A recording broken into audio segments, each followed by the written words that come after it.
La Chine réitère son engagement à prendre des mesures fermes pour contrecarrer l'indépendance de Taïwan et poursuivre la réunification pacifique de la nation.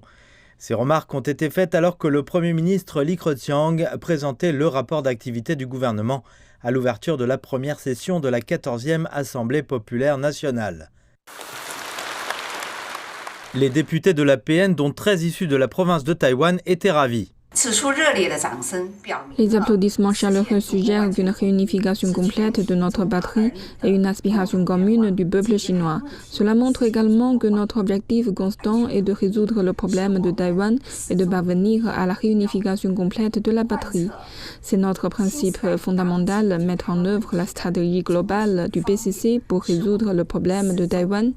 Notre intention constante et la plus sincère est d'améliorer le bien-être de nos compatriotes à Taïwan et notre objectif est de nous opposer résolument à l'indépendance de Taïwan et à l'ingérence extérieure.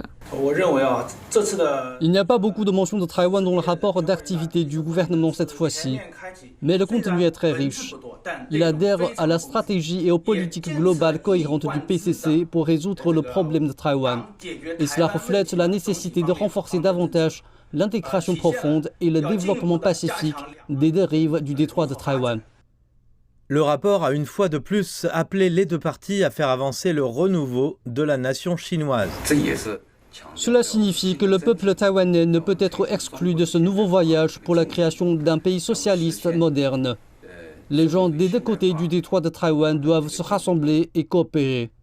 Les députés de la province de Taïwan ont déclaré que le rapport leur donnait une ligne directrice pour leur travail futur au service des compatriotes taïwanais. Parmi eux figurent des responsables du gouvernement, des experts et des entrepreneurs.